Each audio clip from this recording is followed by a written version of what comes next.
Welcome to the We Watch This Movie podcast. It's a podcast where we sit down and dissect the latest and greatest in film. I am the Nolan connoisseur, joined by the Lynch connoisseur, the Robert Eggers fanboy. Some may say it's Jackson, aka Marshall on Film. How you doing? Dan Allen Movies. This was the strangest episode of SpongeBob SquarePants yet. What are we covering today, Jackson? This is going to be one of the most explosive episodes we've ever done. I'm calling it. Today, Dan, we're going for another two-man show, a two-man chamber play.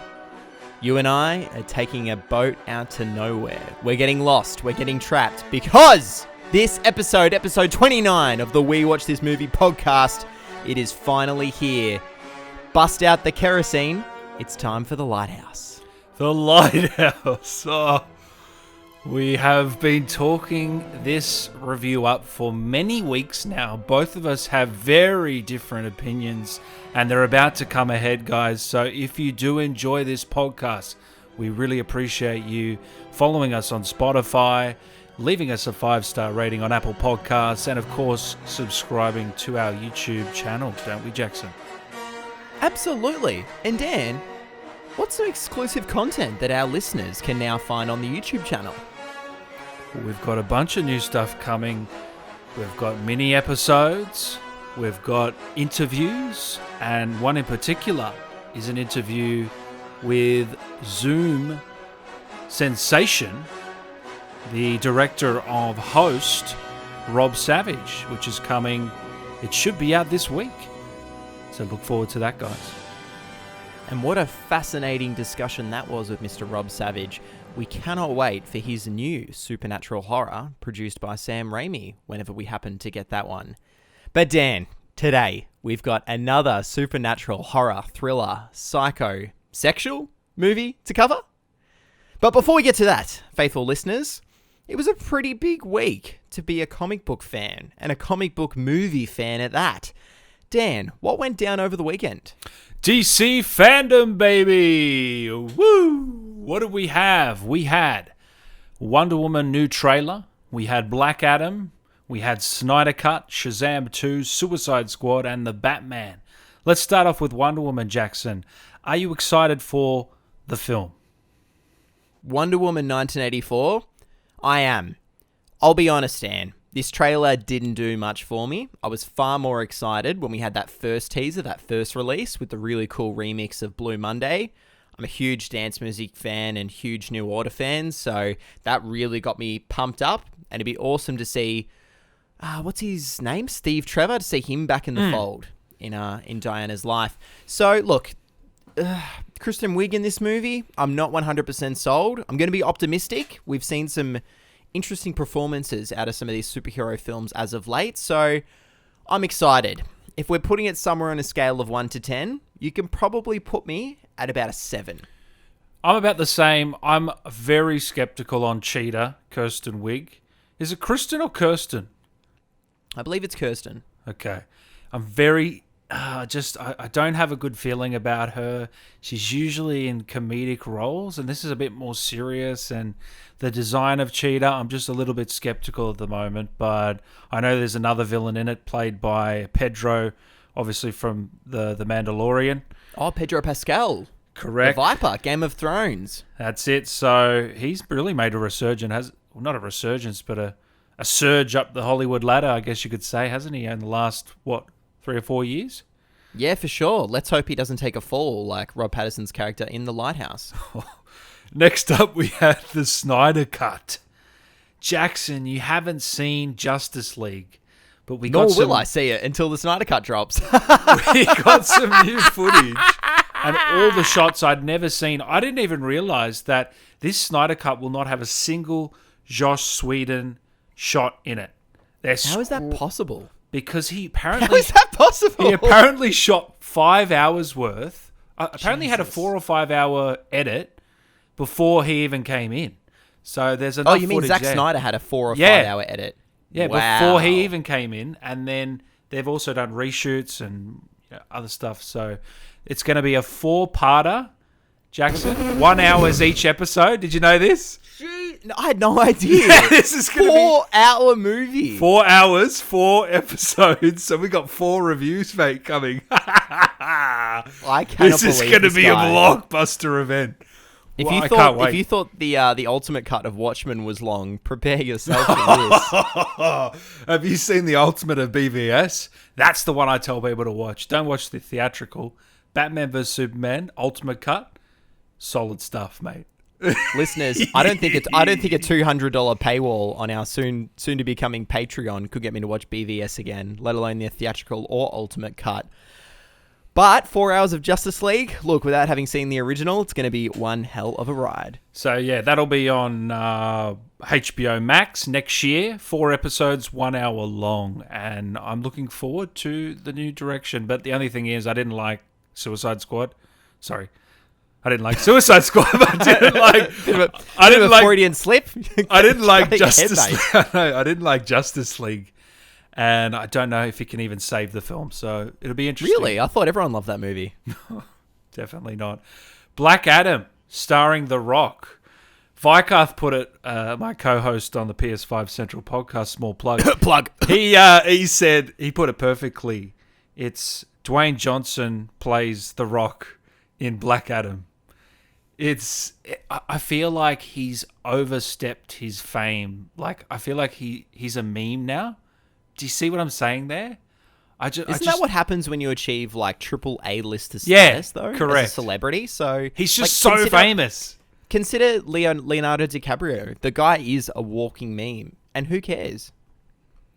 I guess so, but I don't think you can compare the two acting-wise. But anyway, Black Adam, he teased that he wants to go up against Superman, of course. The Rock, always dreaming high, that bloke. He'll probably get it as well. The guy's... If anyone can spit a bit of fire on the mic and get you hyped up, it has to be the greatest WWF champion of all time. WWF, isn't that a wildlife center? Yeah, I think I've seen their logo where it's one panda hitting another with a chair. Next up, we had Shazam 2. Did you ever get a chance to watch the first Shazam, Jackson? Was the movie... Wait, weren't we just talking about Shazam 2? No, we were talking... Black Adam? No, this is a completely different movie. Oh my god, so that's not even... I actually thought that was No, Shazam 2. Black Adam is its own movie, yeah. Oh my god. Yeah. Did I watch Shazam? Well, knowing I've just made this critical error, what do you think? Yeah, right. Well, I think you might like Shazam 2, so maybe give it a go this year, Jackson, and maybe we'll do a mini on it. But Okay. I think I gave it a 6 or 7. It was all right. It was pretty funny in some parts, but yeah. When's the new Wonder Woman dropping? November, apparently, this year. Well, how about we watch Shazam leading up to that? Sounds like a plan. Suicide Squad. No, this Sorry. The Suicide Squad. Sorry. Directed by the James Gunn. Who is a gun? Do I know about this movie? Okay, let's start rubbing your hands together. We could have a whole podcast talking about this teaser. This is the one you're excited for the most, isn't it? Sign me the fuck up. Yeah, all right, I yeah. told you. Just hearing that James Gunn was attached, we had some people in the cast. I think I knew that Idris Elba, Margot Robbie, of course, Jai Courtney was back, Joel Kinnaman, and then finding out that we had John Cena, I was like, okay, I trust James Gunn. I'm going to put this about an 8 out of 10 hype. Having watched this teaser, The amount of 12 out characters, of 10. the characters, the actors, the cast. Mate, just Peter Capaldi in a superhero film in 2021. This is like a dream come true. Listeners, in our forever lost personal history of David Copperfield episode, I implored you all to go out and watch The Thick of It.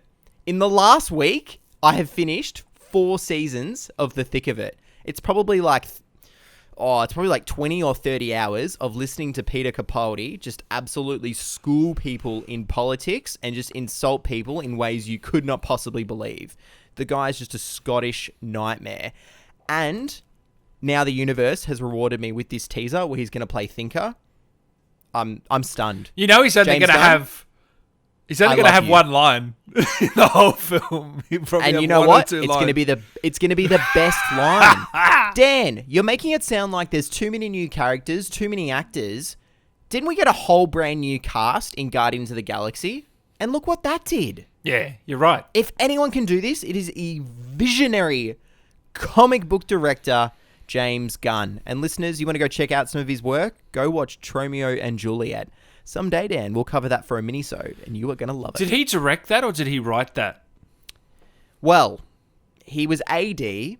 Although it's, depending on who you ask, he might have directed a little bit more than they let on. But he definitely wrote Romeo and Juliet, and that movie the script is everything. Okay.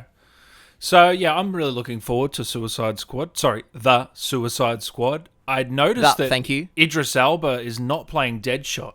I thought he would be replacing Will Smith, but apparently not. He's playing, I believe, Bloodsport. I'd never even heard of that character, and Isn't that a Jean-Claude Van Damme movie? What a film! I'm a big DC fan, and I didn't even know that was a character. So, yeah, no, the behind the scenes look great. I just hope, James Gunn can give all his creative juices to this one, like he did with Guardians. Now, the final trailer, Jackson. Oh, I can't even talk. It was just that good. I haven't seen a trailer this good in years. The Batman. Wow. 25. High praise. He's only shot 25%. Matt Reeves, who we know. What movie?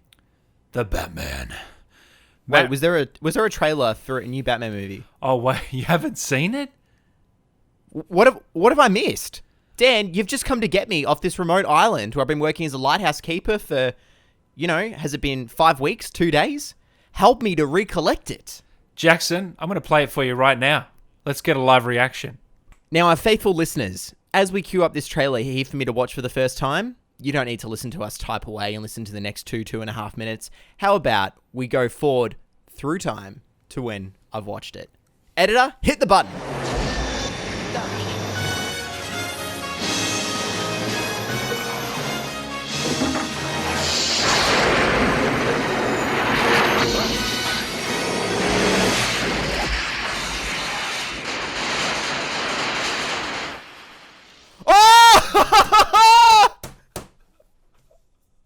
I'm so on.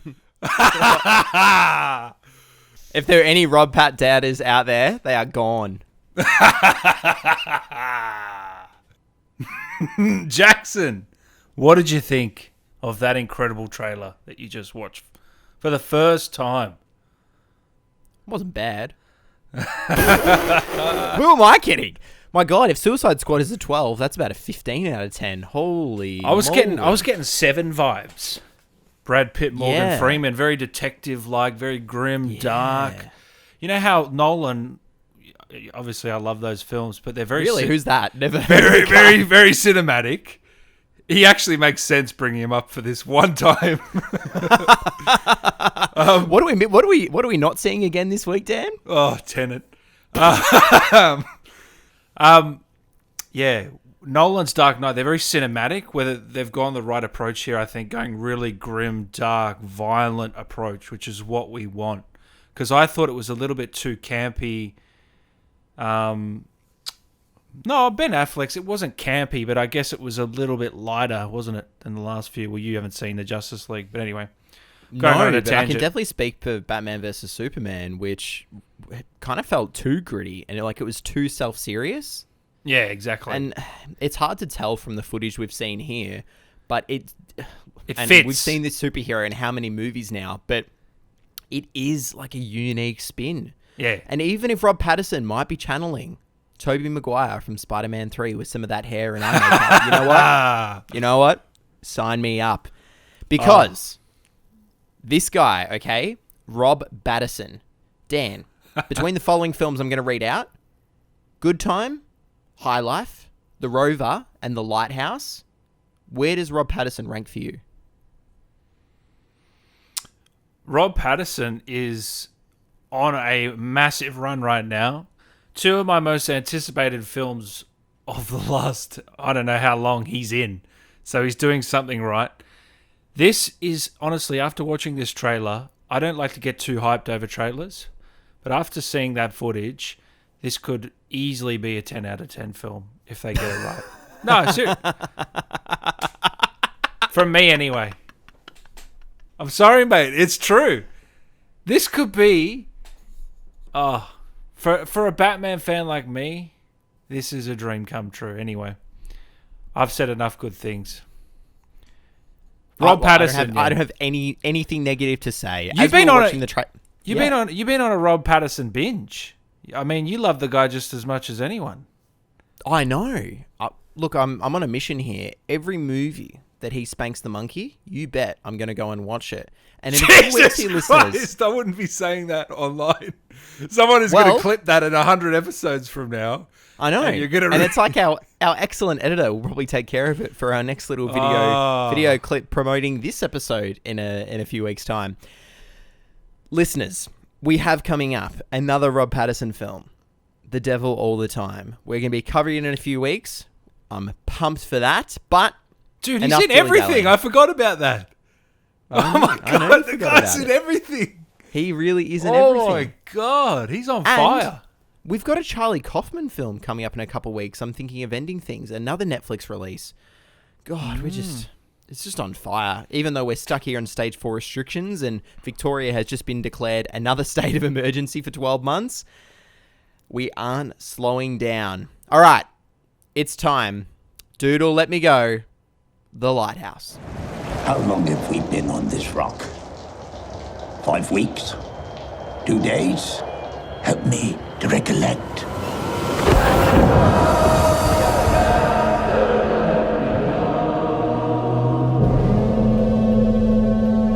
I could smell William Dafoe watching this film.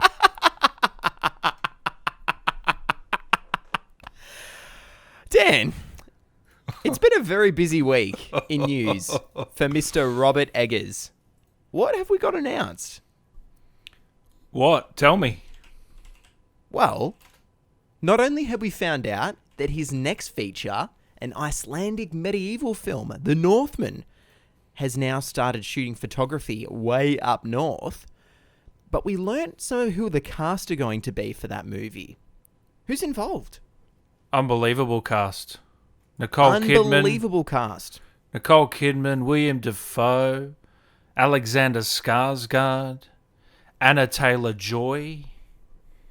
Ethan Hawke. What? I'm not kidding. No. If you thought we've seen the biggest A24 movie of all time, maybe here in The Lighthouse, listeners, it just got a heck of a lot bigger with The Northman. Ethan Hawke, Kate Dickie, Bjork. No. As in Lars von Trier's. No. Are you joking? I didn't know this. Bjork is cast in this film. Wow. This has got an all-star cast. A24 are bringing out the budget for this boy. I lie. It's actually not an A24 film, but it isn't. Going to be down the line. You're kidding? No, it's going to be distributed by Focus Features. So Robert Eggers' producer, Lars Knudsen, who did produce I believe he produced The Witch, but not The Lighthouse, and has also produced another of Dan's favourite directors, who might have been responsible for both Hereditary and Midsommar. He's attached, but couldn't be more excited for The Northman. I can't wait. But anyway, what are we talking about today? Okay. Look, just listeners, get straight off the bat. If you love The Lighthouse, turn away now. Seriously. You're not going to be happy with what I have to say. You're probably never going to listen to this podcast ever again after I'm done. So if you love The Lighthouse, stick around for me to talk about it. Honestly, let's mute Dan for the rest of this episode. Listeners, it wouldn't be the first time that Dan has lost his audio and kept mine, aka the personal history of David Copperfield, which we might release later as a bonus. Bonus one man. Just like Dev Patel, I was carrying that episode. No wonder you lost it. No, you were. Okay, let's open it up. We've now been going here for what feels like 45 minutes, 5 weeks, 2 years, who knows how long. Dan, I want to hear it. The first time the credits rolled on The Lighthouse, what were your initial thoughts? And going back again to rewatch it for this episode, lay it down. So I watched The Lighthouse for the first time It was one of the first films I watched in my new theatre setup at my house, okay? The big screen was up, 4K resolution, the Lighthouse comes on. But, it doesn't do much because the film has a 1-to-1 ratio and it's black and white, but still. Excuse me, that would be a 119 to 1? 119 to 1, sorry. And as soon as I rolled the credits, I said to myself, I could have done anything with these last 2 hours and it would have been more enjoyable. I'm never going to get those 2 hours back. I don't even think it was 2 hours. This is... I think it was about 110 minutes. I'm sorry, all you A24 fanboys out there, listen to me. You listening? Look me in the eye. Look me in the eyes. I don't care if this is an audio-only podcast. Look me in the eyes and tell me you like this film. You can't possibly enjoy this film. Dan, I'm going to cut you off, all right? Listen, I'm not saying that if you put A24 in front of your movie, I'm going to like it. But if you put A24 in front of your movie, I'm going to like it. Film snobs out there, you'll love this. Film snobs, how? Oh my God, guys, black and white. The cinematography, oh my God. Shot on 35 millimeter. 35 millimeter. The technical prowess of this film is so good. What's the story about? I don't care. It's just so technically good. I give it a 10 out of 10. No, the Oscars snubbed it. They snubbed it, the Oscars. Oh, it was only nominated for cinematography. Hey, you know why it wasn't nominated? Because it was shit. This is the most boring film I think I've ever seen last year. Wow. So damn boring. Not fun at all. Honestly, message me on Instagram, Dan Allen Movies, if I'm wrong. If you want to call me out. So if you want to call me out. Guy. You want to call me out, Dan Allen Movies, tell me I'm a dickhead, tell me I'm an idiot, please, because you're the idiot. There's no story here. The dialogue is complete bullshit. The subtitle, they need subtitles. Look, I've got one word for this film, pretentious. You ever say Nolan's pretentious again, I'm going to point to this film. It's up its own ass. I said he wasn't pretentious, okay? It is out there, recorded in a WAV file, available on any of our podcasting platforms. Jackson, this is so up its own ass, it farts at its own face. Dan, tell me you like this movie. Tell me you like this movie. You're fond of my Yeah, good one, mate. You're fond of my movie. Say it. Hark, Triton, hark. If you want to watch Robert Pattinson masturbate over a mermaid and two drunken idiots dance and mumble for 2 hours, you've got the perfect film. I'll do it again. If you want some, film that's actually got a story and a narrative, this is definitely not for you. And Jackson, watching this again, well, I've got a story. I sat down yesterday and I had been up all night, the previous night, streaming the DC Fandom over on my gaming channel. I sat down and I'd had a nap, and it was about 4 or 5 o'clock, and I sat down to watch The Lighthouse. And I think it took 3 or 4 foghorns before I'd actually fallen asleep again. So I didn't get through it. This is a Midsummer redone. Didn't finish the film. Actually fell asleep. And yeah, I fell asleep. Didn't watch it. Had no something with you in A24 movies where you're just going to die. Hey, you're not going to make it through. Guys, seriously. The Witch from Robert Eggers is a great movie. Yes, you heard it from me. I loved it. You just watched it, Jackson, as well. You enjoyed it. It's a great movie. These are night and day. Night and day You know films. what, listeners? Go all the way back to our very first episode where Dan does recommend The Witch. I believe you even gave it an 8 out of 10. Yes! But you couldn't do the same here. Oh, no way. I understand some of your complaints. However, thank you. I'm going to argue that this does have a story and a narrative, and it's sound, and it has plenty to sink your teeth into. And I'm not just talking about mermaid vagina, okay? I want you to tell me what is this narrative then. Convince me you're not a film snob. Oh, well, I can't convince you of that, but I can convince you that this does have a narrative, okay? This movie encourages whatever reading of it that you want. So, Robert Eggers is no stranger to discussing folklore and mythology. What we're watching between Thomas Wake and Ephraim Winslow, if that is his real name, we'll discuss that in spoilers, it's the story of the Greek titans, the Greek gods, Proteus and Prometheus. Here goes. Prometheus, a trickster titan. He stole the fire from the gods and gave it to man. He gave them knowledge. He gave them technology. He showed them the light. And as a result of doing so, Zeus, the head of the Greek gods, he condemned Proteus to be trapped on a rock where every day an eagle would eat his liver. And as the sun would set and a new day would start, his liver would heal again. He was condemned to a living hell. Okay? So I wonder who's Prometheus in this movie. On the other hand, Proteus, one of the many gods of the sea, the son of Poseidon. Proteus was known as the old man of the sea, and it was said that Proteus had all the knowledge in the world. He could even tell the future, but he would never be willing to give it to you unless you could capture him.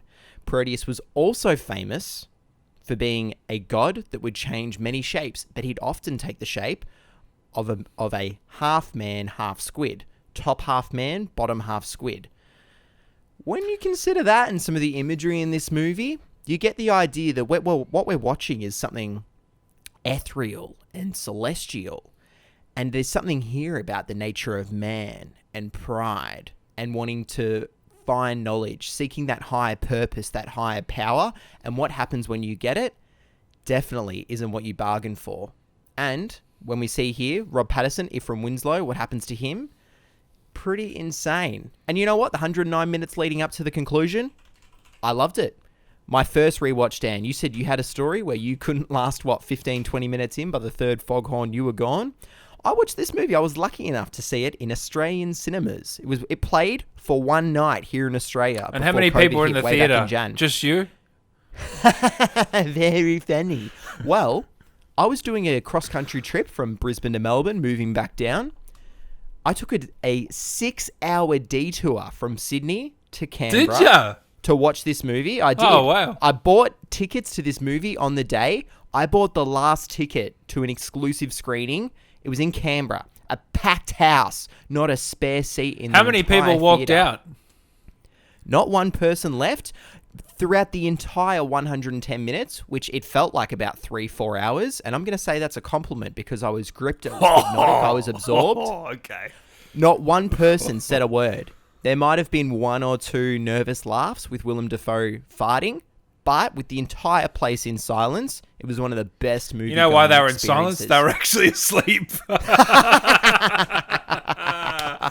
Oh, sorry. Had to say But the film does have this hypnotic quality. We can compare it to something like, yeah, thanks, mate. A bit like a Paul Schrader picture. You know, Paul Schrader wrote of transcendental style, where it's a lot of this central framing and the camera doesn't move all that much. And sure, a lot of those rules are broken, particularly in this movie, and The Witch, also written and directed by Robert Eggers. But it's interesting. It's like this movie is not quite timeless, but it's definitely not of its time. As you said, Dan, it's shot on, well, I said it was shot on 35mm, and it's in like almost a 1-to-1 ratio. You get the feeling that it exists outside the normal world. Maybe it's Ephraim Winslow, Robert Pattinson's character, just, you know, maybe he's in purgatory. Maybe he's coming to terms with himself and he might be facing an older version of himself in Willem Dafoe. I'm giving you a lot of readings. I know I'm pontificating and I'm sounding totally up my ass like the film snob that I truly am. Okay, at least you admit it. So many glowing reviews. But come on. If you admit it, I've got no problem. It's the people that don't admit it. Now, how could you not? If you like this film, you have to admit you're a snob because you said it. There are way too many barriers in place to make you hate it.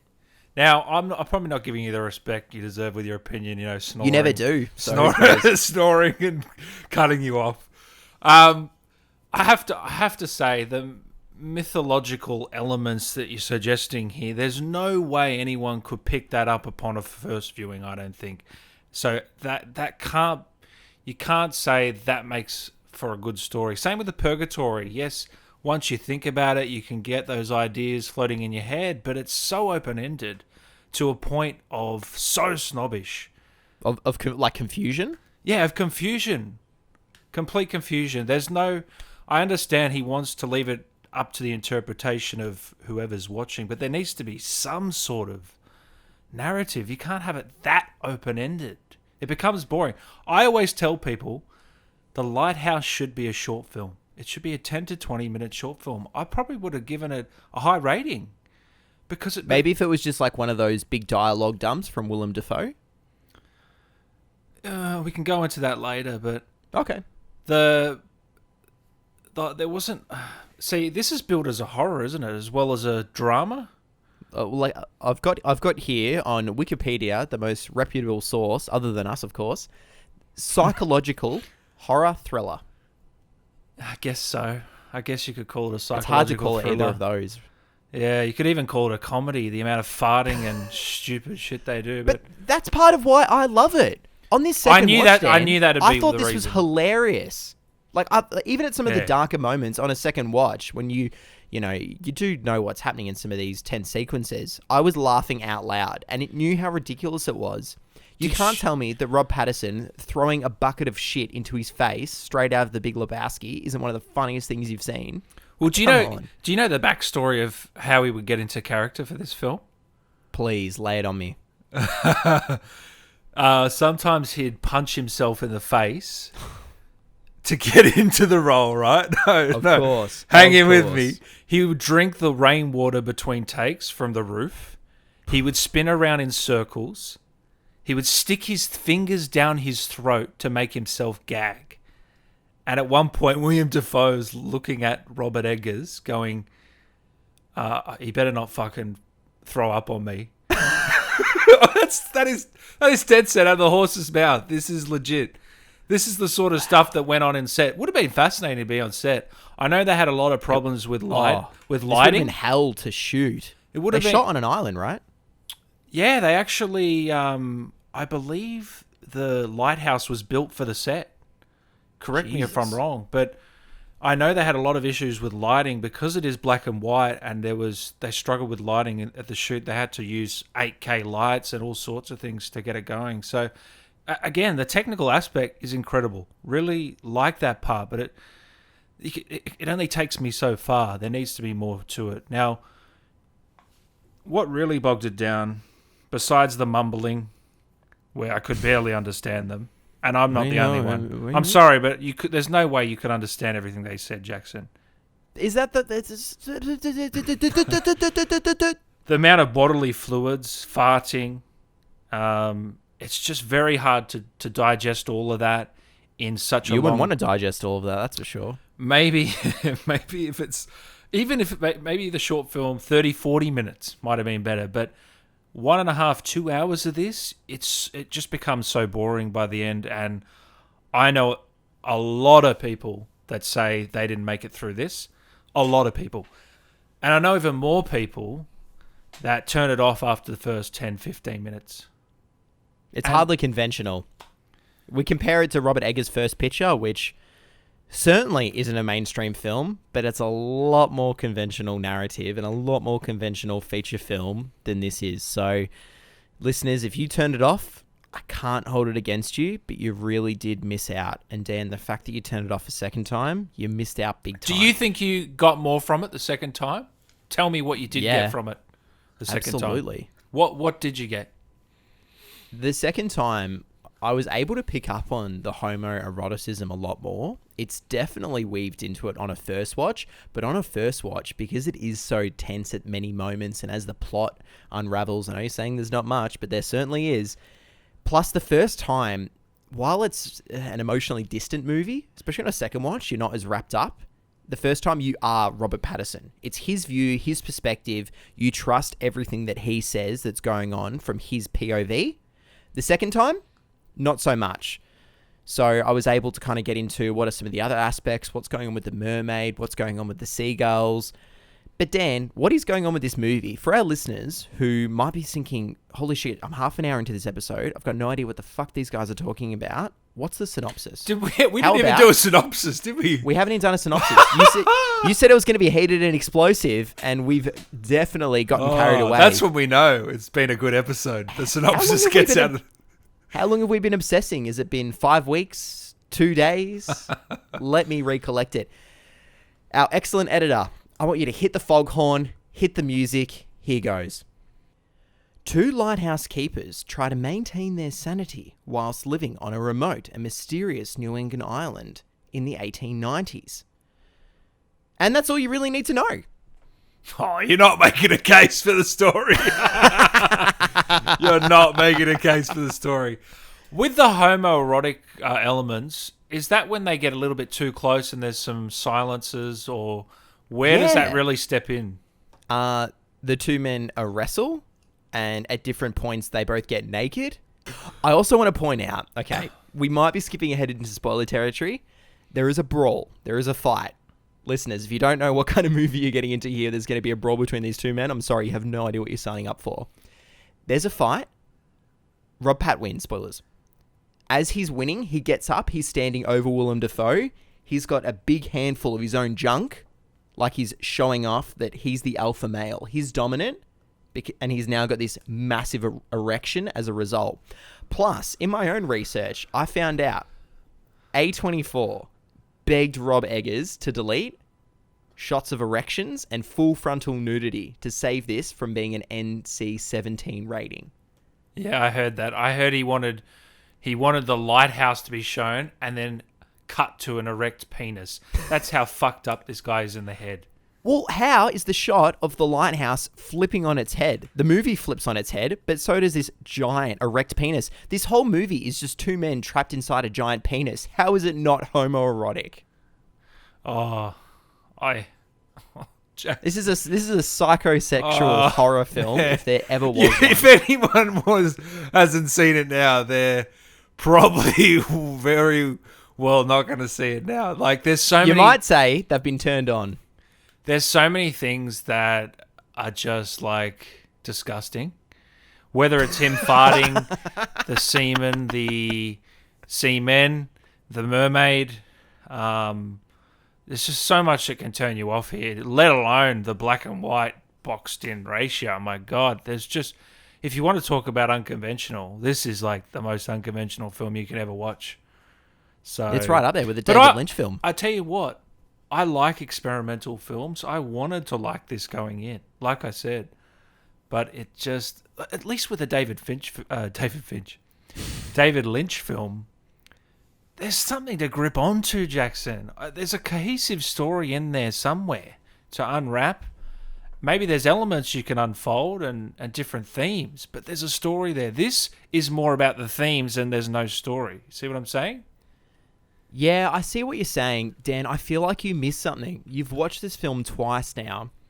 At home. I wouldn't say that. Don't get me wrong. I'd say Don't once. get me wrong. You've got a theatre room. You knew this was coming. But I watched this in the theatre. Had an atmosphere with a penny could have dropped and everyone would have jumped out of their seats. Listeners, go and check out our mini-sode, available very shortly, on Greyhound, another movie that we laud and we wished we saw in the theatres. You have to see this. The foghorn booming throughout the sound system. We have in that amazing closing sequence, the light. Trust Jackson. me, you need to experience this. If I hear that foghorn again, I might lose it. Seriously. Well, you're going to be putting it in post.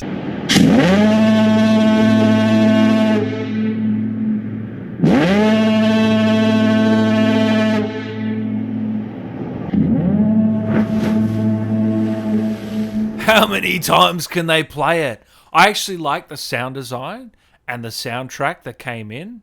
Yes. It sort of made it not a comedy. It did get into those thriller and tense moments with the sounds, but that foghorn, just give it a rest. It was so annoying. Anyway, look, Robert Eggers, okay? I just want to touch on this guy. He's a very talented filmmaker, and I tell you right now, The Northman is in my top 10 most anticipated films in the next few years. I can't wait to see it. No way. But I can't wait to see it, okay? You and me will be there, in the theaters watching that film, no doubt about it, right?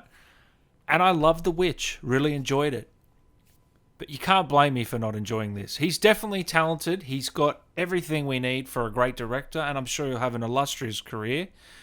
Just, if he can get something with a narrative and then use his style, his substance, all his skills woven in. This feels like a film that was over-directed. Oh, that's a big call. I think that's where I sit on it. Okay, let me salivate on that one for just a moment. Dan, I'm going to throw you back to 2015. We're about 4 or 5 months since The Witch debuted and rocked Sundance that year at the end of January. Yep. Coming to in June of 2015, here's the movie we almost got. Robert Eggers was set to direct a remake of the 1922 German expressionist vampire movie, Nosferatu. Would you have watched that film? Oh, goodness I mean, we me. practically got it here, but... Oh, goodness me. Can't he just come up with something himself? Or Seriously, what? I guess he is going for folklore, mythology. That's his genre. He must love it. He must love it. So, and there are some great stories to tell there. But how would you know that this was one of them? I mean, and that's not even concrete. That might just be a theory. He's never said that. He's never confirmed that about That this what film. he was directing Nosferatu at one point, a remake. No, he never confirmed that this story was based on a mythic tale. I don't think he did. No, he absolutely did. He's come out in interviews and said that part of what inspired him in this story was looking at Greek gods and what would happen if you had figures like Proteus and Prometheus together. But Inspired. Dan, you said it. Like you said it. Is there any way on a first or even a second rewatch that you're naturally going to pick that up? Probably not. Not without what looking I it do up. like about this movie is that it is provocative and intriguing, and it will beg you to go out and seek these interviews and explore more about it, just to uncover the mystery and the ambiguity. Can't even fucking say the word. Jackson, you're going to love me saying this, but I can't wait to watch another Lynch film after this. Oh, breath of fresh I know air. you're looking at the T-shirt here, listeners. It's not a video cast, but I've got another Mulholland tee on. Honestly, Blue Velvet will be a breath of fresh air after this. Seriously, it's coming. It's just a hard one to finish, and I would love to give this to my parents or my girlfriend. Oh, Jesus Christ, God! My girlfriend to watch, like just to see their reactions. It'd be so funny, because if I struggle getting, you got to understand. I've watched some real slogs over the years. I don't turn off on a film, even no matter how bad it is. I stick it out. If even I struggle to get through this film, my God, the general moviegoer, I'm so sorry. What do you mean? You'll sit it out, Dan? We haven't even done 30 episodes, and you've switched off 2 movies. That's nearly 10%. But I'd already seen them, so it's a little bit different. Oh, sure. Yeah. No, I just, those general moviegoers that went out to see this not knowing what it was at the theatre. Well, they didn't. I'm so sorry. They didn't, Dan. Reported budget of this. Oh, they didn't. Yeah, you're right. Reported budget, production budget, $4 million. It took in $18 million. So it didn't get a wide release. That's not that bad. I thought it'd be worse. Still very profitable compared to The Witch, made on $4 million. Brought in about 40. So it's a bit different. I mean, this did debut at Cannes, and I don't believe it had the biggest theatrical run, although, listen to this, it did play in a theaters somewhere 310 days, 44-week run throughout 2019 into 2020. And I don't know about you, but I did see this why? in 2020. Because William Dafoe had so much buzz around his acting in this, and he was what brought a lot of people in because everyone was pinging him as the #1 Oscar contender at the time. He didn't even get nominated, which that's a big snub. I think that's a big snub. I think he was pretty good. You have to admit his performance in this was great. He was unrecognizable, but I didn't enjoy the performance. Does that make sense? Are you meant to? Like, this guy is the most annoying human being imaginable. Yeah. To Rob Pattinson, pretty much to the audience. He does not stop farting. He does not stop cussing. He's literally just coming down on Rob Pat every scene with you doing this wrong. No, you don't know this. You don't know that. It's infuriating. Who's another contender for this accolade of most annoying movie character ever? It would either be Adam Sandler in Jack and Jill, or probably Bobcat Goldthwait in the Police Academy franchise. That's about it. There's nobody else. Oh, I think he wins. I think he wins by a horse length. You're right, mate. You don't really enjoy it, but it is super entertaining. And even just his speech early on about swabbing the deck, where Rob Pattinson has to go back and do it 10 more times, like that right there in a movie full of Oscar snubs is probably the biggest of them all. Yeah, look, he did get snubbed because looking at those contenders, I don't have them up the top. I don't have them in front of me. Well, we have covered the movie that won for Best Supporting Actor. We have, and he was better. Oof. But I still think he probably deserved a nomination. Rob Pattinson, probably not. And the movie, probably not as a whole. But maybe he was probably the biggest snub. They did get a cinematography nomination, so maybe a sound design. It was a tough field, but yeah, look, I didn't enjoy his performance. Like I said, it's infuriating. And it was same with Rob. I love Rob. I think he's a fantastic actor. Fantastic actor. Can't wait to see him in Tenet, Batman. But in this, he was just disgusting. I think for me, I might sound like, because Midsummer and this does have a lot of things in common, where it's a little bit of shock horror, you know? Yeah. And you could even say for the sake of it, you know? And I don't like that. But it is earned. In both movies, it's earned. Come on. Obviously, I don't like that. And I have to admit, it plays a part in me not liking the film. But there's been films that do that I still enjoy. So, you know, it's not like it's the only factor in it. But, yeah, they're insanely committed. That's for sure. These leads, like, it would have been...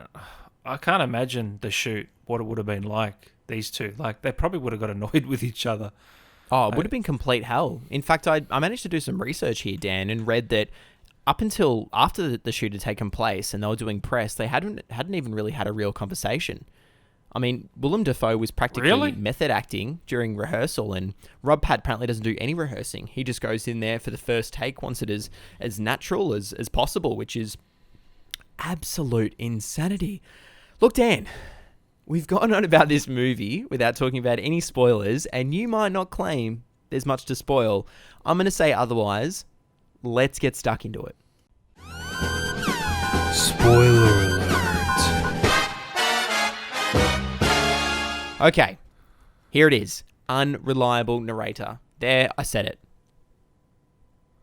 I want to point out, this movie, is this just about a man and his guilt and his conscience? You know, it's not Ephraim Winslow. We find out it's Thomas Howard, who shares the same first name as the old lighthouse keeper, Thomas Wake. Tom and Tom, are they just two sides of the one coin?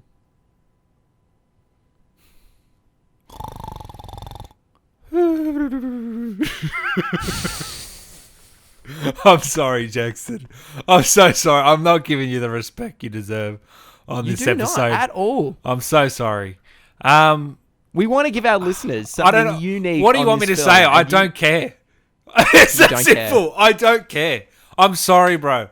Honestly, I've had enough of society. I'm retiring to my White House. Listeners, you can't see this, but I've just put on a hat from the movie. This is the first time. I just have to cut you off. I do not care. Oh, look, I want to know one thing. Okay, I do want to know one thing. What was your interpretation? Get rid of all the stuff you've read. Yep. When you watched it for the first time, what was your interpretation of the ending? Winslow Howard, Rob Pattinson's character, had gone completely insane. Willem Dafoe, who knows if he was gaslighting him, claiming that, you know, you hadn't done this and no, you're the one that took to the rowboat with the axe. We don't even really know. I believe that Rob Pattinson had gone nuts, murdered Willem Dafoe at one point, and eventually ran out of food and starved to death on the Lighthouse rock. That's what I believe had happened. I believe he totally lost his marbles, and you can't. That's exactly what I thought. Yeah, on a second rewatch, it's nigh impossible to work out when it happened. It's just you can't do it because there's so many. There's so many things just thrown at you randomly where it's like, they're having a great time drinking and then they're coming to blows. And then Willem Dafoe's dead, but he's not. He's getting buried, but who knows what's going on? I've got two more questions. It's part of the charm. Go, please. Two more questions from your perspective. The mermaid. Talk me through it. What's the point, in your opinion? What's the symbolism? Go. I'll show you the meaning. It's part of Rob Pat's perverse desire, being, Winslow Howard's stuck on this rock with only one other person there, who's this disgusting man. And whatever had happened in his past that he's trying to move on from, he's trying to carve out a new life, which is very reminiscent of Lou Bloom, Jake Gyllenhaal's character in Nightcrawler, for example. We don't know what's happened in their past other than what they're letting up and they're leading us to believe as the audience. I believe that mermaid is part of some weird psycho, like Jungian fantasy about there's something eating away at him, and it's eating away at his sexuality, and eventually when he succumbs to having the disgusting vision of the mermaid vagina, that's like he's finally given in. Because he has the mermaid scrimshaw that he's jerking off with, and eventually he breaks it, and it's like he's breaking his hold on reality at that point. And one other question. I agree with you there as well. So both answers you've given, I guess your interpretation's a little bit more drawn out than mine. But the third one was... they resonate, right? The third one was when they go up to the top of the lighthouse and all those sections with that. What's the meaning of that, in your opinion? Which sections do you mean?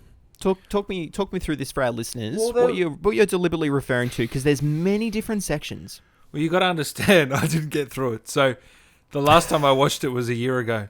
But there's a section where I believe it's William Dafoe looking directly into the beaming light of the lighthouse at the top. He's naked. He's naked, and he's doing this face. Am I recollecting it right? Yeah. Yeah, absolutely. Is there any deeper meaning to that? Because this is one I generally don't know the answer to, so I just want to get your thoughts on it. Yeah, for sure.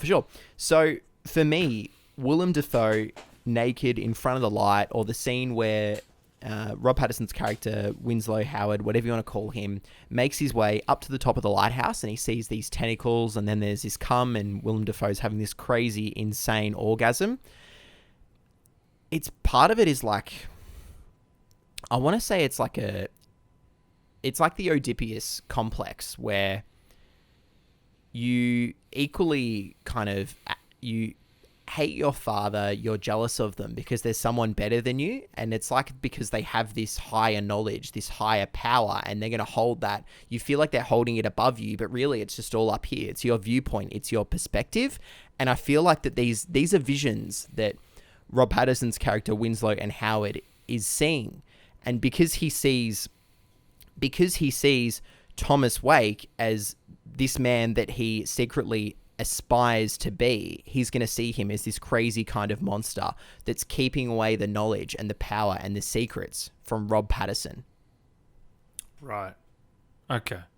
Does that make some kind of sense? It does. It makes some kind of sense. Because there is a key sequence, and I'm going to explain why. There is a key sequence where the two men, early on, I don't even know if they've exchanged names at this point, but early on, they reveal some information about one another, and Howard Winslow reveals that he's there because he's trying to make something of himself, and he wants to get a life, and he claims that he wants the life that Thomas Wake, Willem Dafoe's character, has. But Willem Dafoe's character, as we later find out, he's on the rock to get away from people. He doesn't want a family. He doesn't want this life that apparently he might have had. We don't really know. It all gets lost and moneyed up by the end, which is the point. I know you don't like it, but that's the point. Yep. He doesn't want the life that Howard wants. Okay. That makes sense. All I mean, right. it makes no sense, but... It makes sense if you're a snob. No, I'm only kidding. That very well put. What I want to touch back on some more technical elements because Please. I guess it's where the film shines the most, in my opinion, and most people's opinions. Pun intended. As well. I mean, the cinematography, it really is. It is truly something that I haven't seen before. Every frame is a painting. I just don't understand how it can be so good when they're refined to such a small area. Like, you're on this island and that's it. And somehow everything feels fresh and different, the different angles. And the aspect ratio definitely helps. The black and white. You do get transported. I'll give it that. You do get transported into the world. Whether you're enjoying your time in this world is another story. You definitely do get transported. It's definitely an art house film. It's an artsy-fartsy. It's from Art House 24. Exactly. You were a fan of the cinematography? Yeah, absolutely. How could you not be? You said every frame is, and I said it's a painting because the lights, the shadows, yeah, how could you not be? It's insane. I feel like the first watch, the cinematography was far more striking for me than it was on the second. Okay. This might not have been helped by me just watching First Reformed a couple weeks ago. You're going to keep going back to that film because it never leaves you. It never leaves you, I know. If you think this movie, you think this movie has an impact, my God, try watching that Paul Schrader feature. Fuck me. By yourself at 12 o'clock at night like I did. Oh, Jesus, we're going to be recovering for a long time. Just don't look up anything about the climate change and what the church is doing, okay? Please. I don't need you making any suicide vests. So, back to the Lighthouse. It's tangent time. It's Corona time here at the podcast. There's a tap. Did you notice... I lost it. Did you notice? This is one thing. This is one thing you haven't touched on. The alcoholism theme. Is that something you noticed, or was that just me? Oh, of course. Rob Patterson refuses to touch it. He doesn't want to be tainted. He doesn't want to be tempted. But sure enough, he busts out the kerosene by the end. Is it anything more than? I just what does it mean? Like you always ask me what's beneath the surface, Dan. Yep. What is beneath the surface? It ties into part of the exploration of these sexual and primal urges. Because what happens when the men get completely blind, drunk out of their mind, which they're totally intending to do. It's not like this just slips away and they had one too many drinks. They're sitting there. They're fucking hammering... What is it, rum or whiskey or vodka or gin? They destroy all the alcohol. We don't know how long they've been on the island. And then they get stuck into the kerosene. They're dancing. Dance, Winslow, dance. Are you going to dance with me here, Dan? Probably not. I bet you loved that scene, didn't you? Oh, did I love that scene? Did I not send you, 10 voice messages in a row?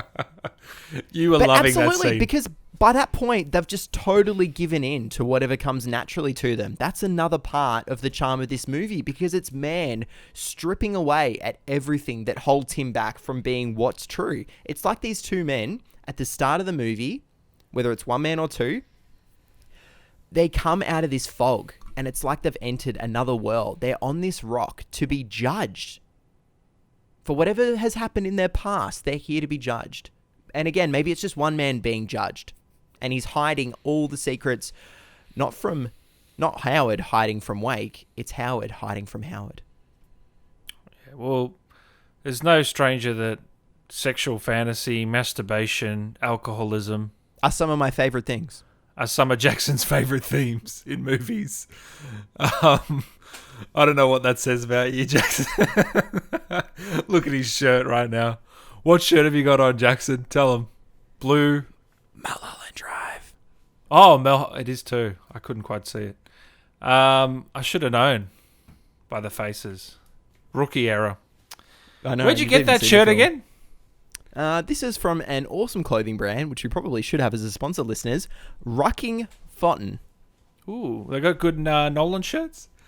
So back to the Lighthouse. You remember the Nolan fanboy shirt I made that had one sale? Wasn't that to you? Brad, I love you. There's no way he's been listening an hour into this podcast. In all honesty, I don't know what else I can say, Jackson, because to me, although you've given your thoughts on the story and the narrative and what's happened, I still feel like the purpose was unclear. For it needs to, a movie, I believe, yes, a rewatch is great, but you need to be able to take in the narrative on your first watch to some capacity. This just doesn't do it. I don't care if you're the smartest guy on the block or the dumbest guy on the block. I just don't think, the purpose wasn't there for me. Anyway, mate, call me out. Dan Allen Movies on Instagram. I'm going to call you out. I'm going to call you out, okay? Here we go. I'm sorry to cut you off for, it's definitely not the first time this episode, but it feels like it. I'm going to cut you off here. You could get the narrative of something like Mulholland Drive, but you couldn't get the narrative of this. Come on. David Lynch's, well, maybe not his magnum opus, but it's up there. You got that, but not this? Really? Really? Yeah, you're probably right, actually. I might shoot myself in the foot with that specific movie. But, I mean, that's an anomaly, isn't it? I mean, we're talking about David Lynch here, remember? I know, and he's 3 from 0 in our movie director interviews. 3 from 0? He's 2 from 0. Natalie never said... Natalie was going to pick Chris. I've got a feeling. Are you sure? Did we not ask her? Am I gaslighting you? Dan, are you sure? Can you believe yourself? I feel like we should make it 2-1. I believe she said Chris. Who was better, Chris or Lynch? Wait, can I not trust me? Can I not trust you? Can we just not trust anything that's going on in the show? In a year or so time, we're going to have a compilation of that. It's just going to be one-sided the whole way. And then at the end of that is going to be Nolan... You know that clip I sent you where he says, fuck it? Fuck it. That's going to be it. That's going to be the video. Yeah, I love the sound design, going back to that and the soundtrack. I'm not familiar with the name of the soundtrack, but it was very haunting. It's probably called the Lighthouse movie original soundtrack. Not familiar with the composer, but I'd love to see him back for The Northman because it was very haunting and it did elevate the scenes, which is what I always want to see. What other technical aspects were there, Jackson? What did you think of the... Well, we've talked about the act. What do you think about the black and white ratio and the ratio? The aspect ratio. The aspect ratio in the cinema was something else. Yeah? Watching it again here at home, it does translate. Like I said, it kind of feels like you're watching something not of its own time, not of our time, not even of this world. But there is something lost there in the translation, 110%. I might sound like a massive snob, but it's fucking true. No, I can see that happening. And the sound design, you've said it's awesome. I'm going to agree. There's barely a minute of silence, or even a moment of silence, I should say, in the whole picture. Give us another foghorn right now.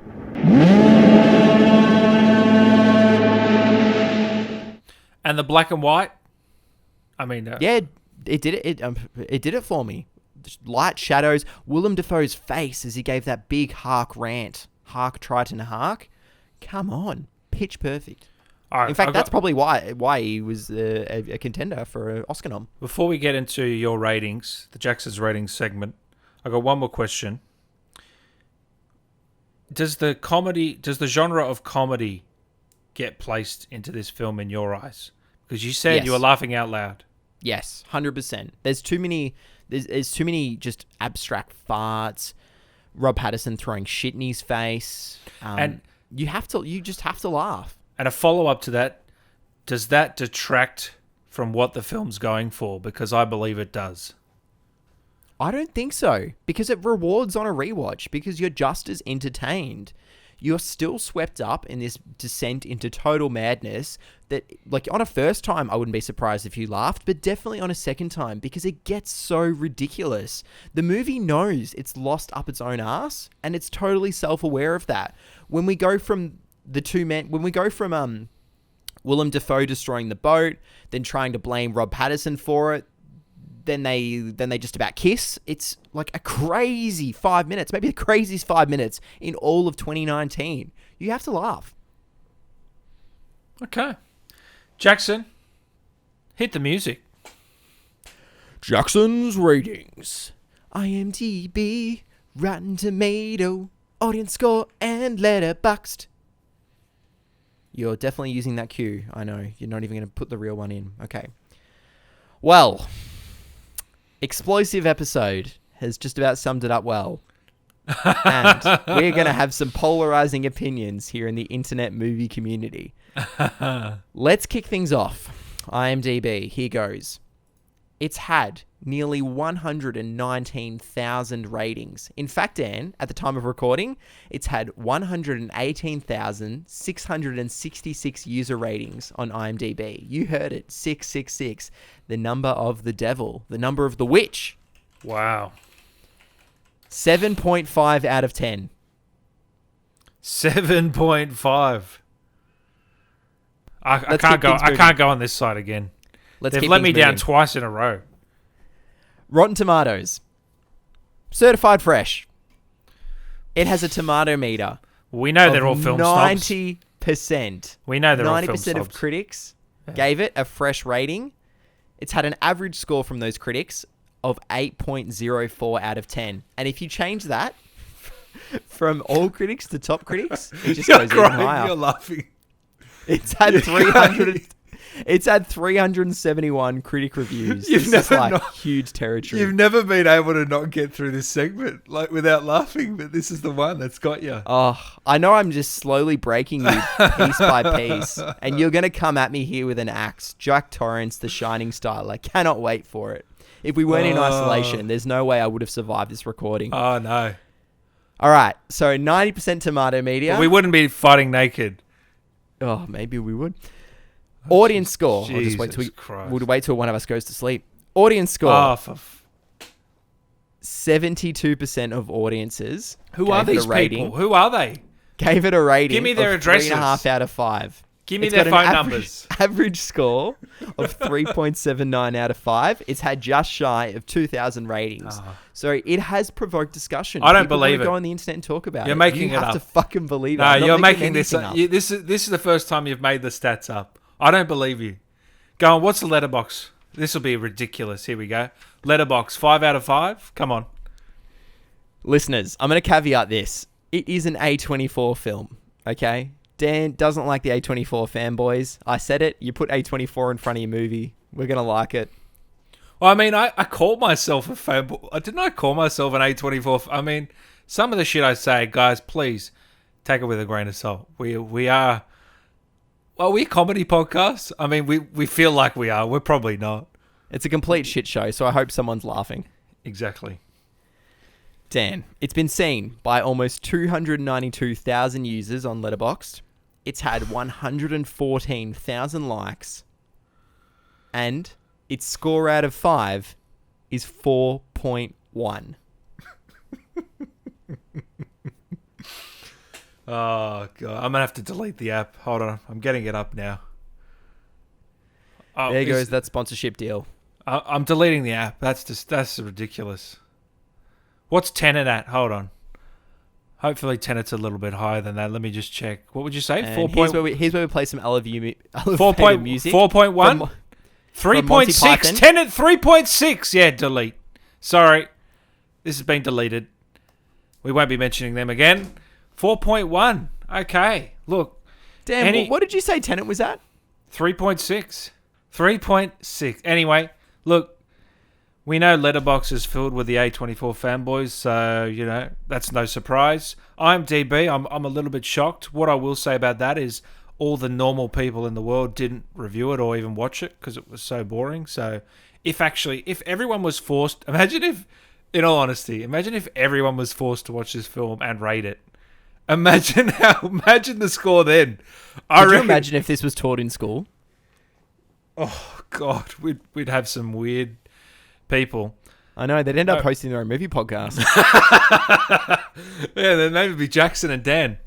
Can you imagine, though, if, 100,000 reviewed it, let's say a million random people across the world were pitted to watch this and had to review it. You watch that score plummet like a sailor with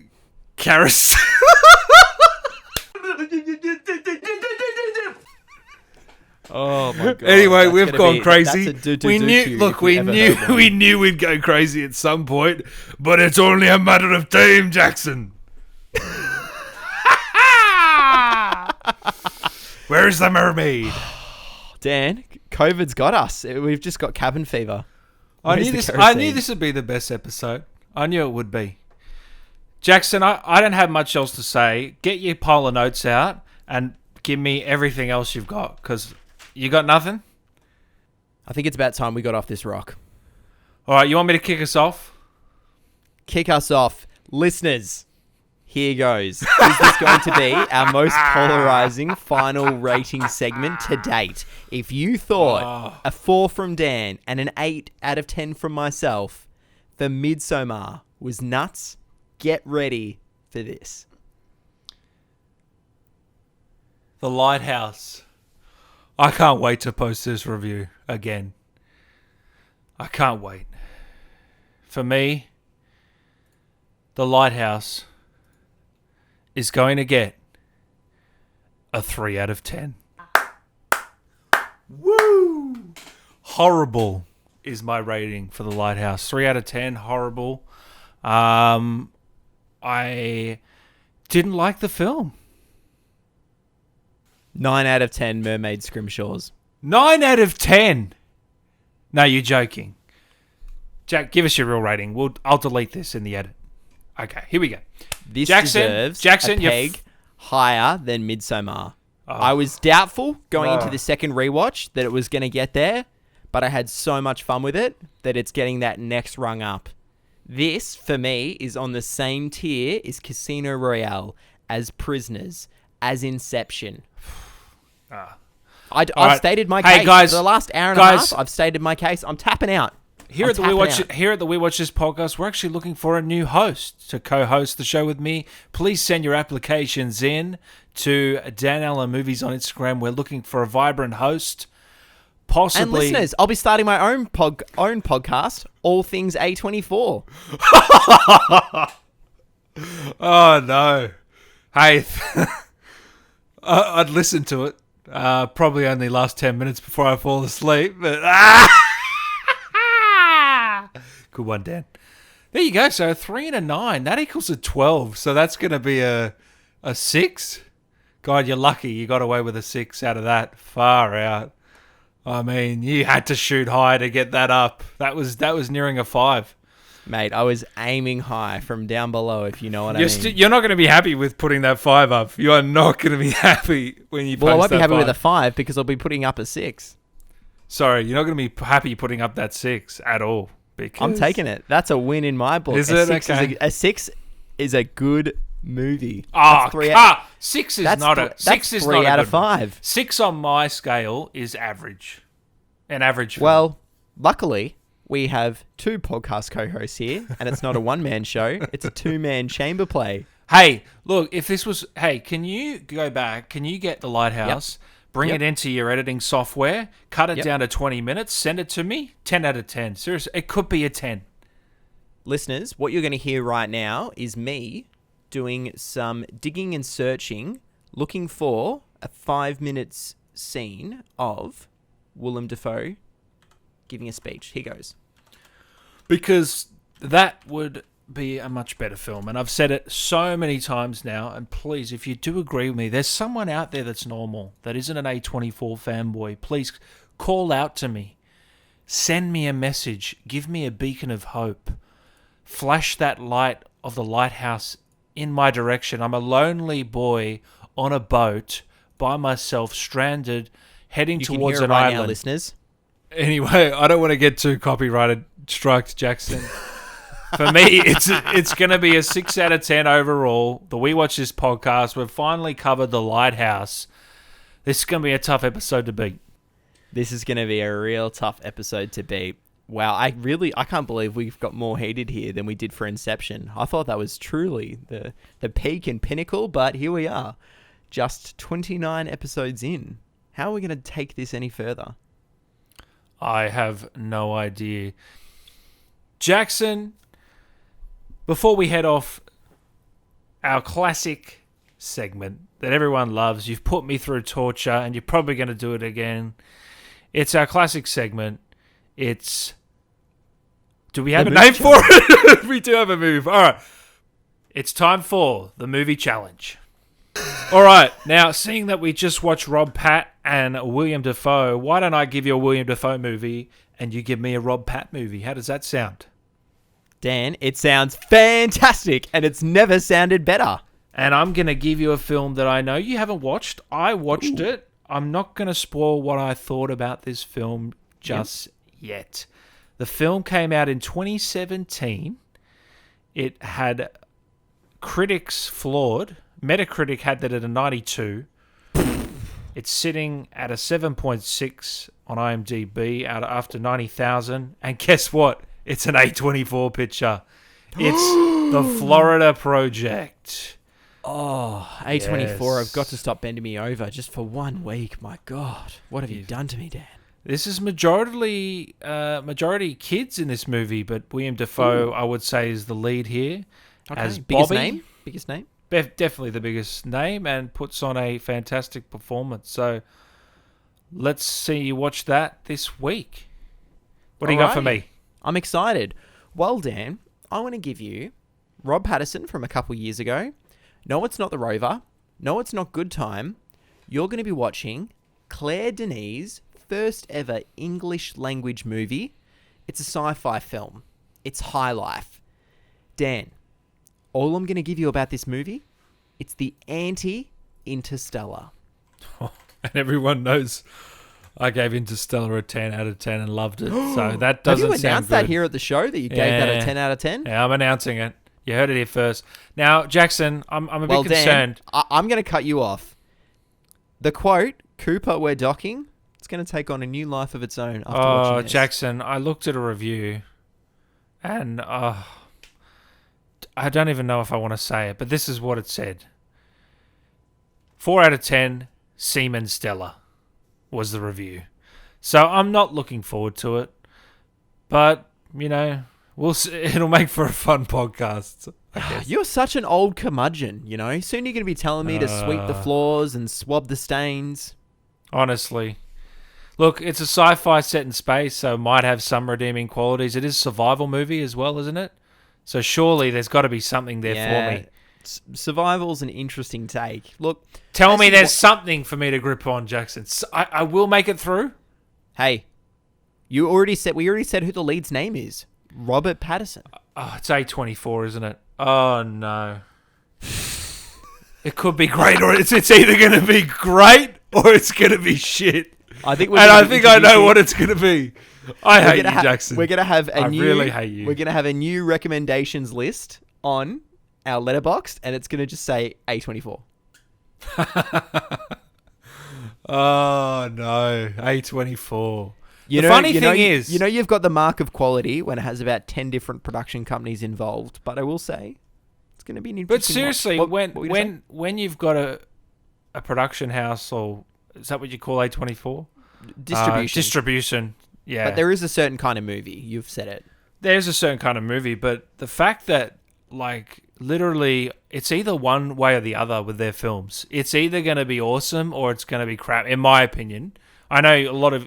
You know, you're usually in the high rating. For me, it's always been it's either like a 4 or a 3, or it's an 8, 9, or 10. It's never in the middle. So I guess that's a good thing and a bad thing. But High Life, I'm not.